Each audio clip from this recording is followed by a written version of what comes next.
The CC, welcome to the Orbit. It is Monday, March 25th, and as we do each Monday to start the week, this is Income from Options Weekly, where we look at the setup in ETFs and the indices, and for those that sell zero DTE and weekly income trades or short duration trading. Right now, we are looking at an SPX that is down about 0.25% today already, and that follows obviously a very good last week following the FOMC announcement. What we are paying attention to here, though, is, and we mentioned this on the Orbit on Friday, is the very low levels of implied volatility. Now, this is a shortened holiday week. There is no trading on Friday, so expiry for the week is Thursday, and so that sort of shrinks a lot of the expected moves in general just because there's only 4 trading days. But we also saw a massive collapse in implied volatility across the market following the FOMC. We are now out of earnings season, and we are seeing a compression of implied volatility. And you can see this if we go to the one-day chart. We have an expected move of 0.25%. This is typically much closer to 0.5% at this point in the trading day, just a half an hour in. So, and that is just 13 IV. We've seen consistently zero DTE IV being over 20, and into the FOMC, we were seeing it over 40. And then typically you would see 1 DTE, 2 DTE vol up closer to 20, then it would fall off the next week. Well, what we're seeing now, short duration vol in the low teens for the next couple of days, and then going out to next week, we are seeing some single digit readings. And you can see that right here in the top right as I hover. And so what that is the options market basically saying, but not just saying, it is receiving sellers in a way that it hadn't the past couple of weeks. We saw a lot of intraday volatility the last few weeks. That was the sign of a market that was confused to begin with outside of the options market. But within the options market, there were some buyers of puts for the first time in a long time. There were some buyers of upside calls for the first time in a long time. What that did is that kind of caused these little air bubbles in the market going into that FOMC announcement, where it was not atypical to see the market just move 0.25% or 0.5% in 10 minutes intraday. And then obviously we were seeing some gaps overnight and into the open. The options market is basically saying, and then what it is sort of experiencing right now is a lot of those option buyers just turned around after the FOMC and became sellers. And what that does, loads up the market makers with a lot of gamma.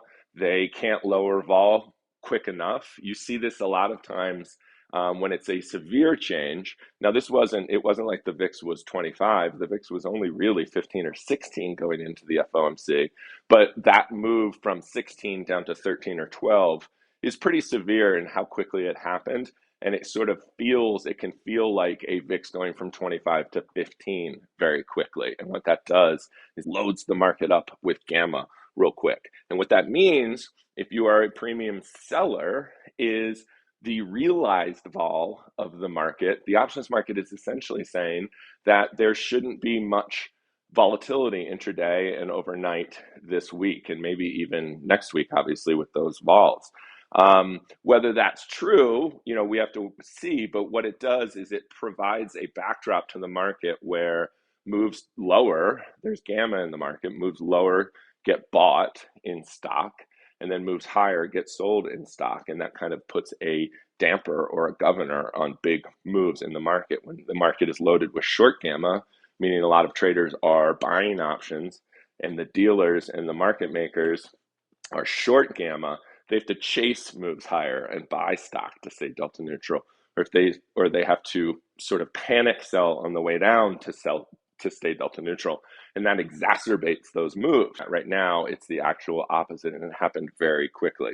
So what does that mean? Well, that means if you are a premium seller, that it is going to be difficult to get a lot of premium for those sales.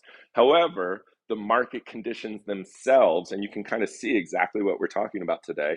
The market opened lower, and it immediately found buyers, and now it's kind of like trickling higher, right? And that's the kind of that lazy gamma type long gamma market moves that you see intraday.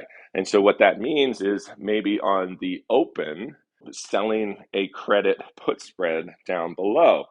Now, the issue with volatility being so low is look how close that strike is.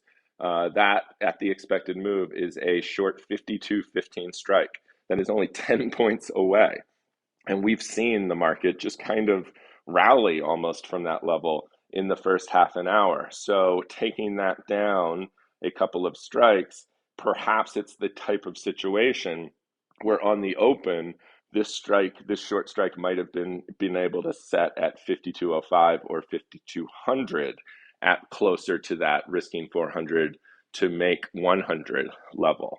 And perhaps that's the way you trade it. Or you just kind of expect that the expected move strikes are just maybe perhaps too close, but going outside those expected move strikes, and we can do it right here with an iron condor. Let's go in and do the iron condor just for today.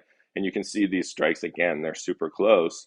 But perhaps if you go a little bit wider and you just kind of lower your expectations of what kind of premium that you can receive. Let's see if we go even further. So now you're getting down, maybe you could get $75 of reward, but that's a lot of risk. And so obviously you would have to keep tight stops, at least tight mental stops on this type of thing. And if it made a run towards your short strikes, you just kind of got to take your medicine perhaps. But that's what you're looking at. But the conditions are that you might see a lot of moves, very narrow moves intraday and day to day, and a lot of people are away this week.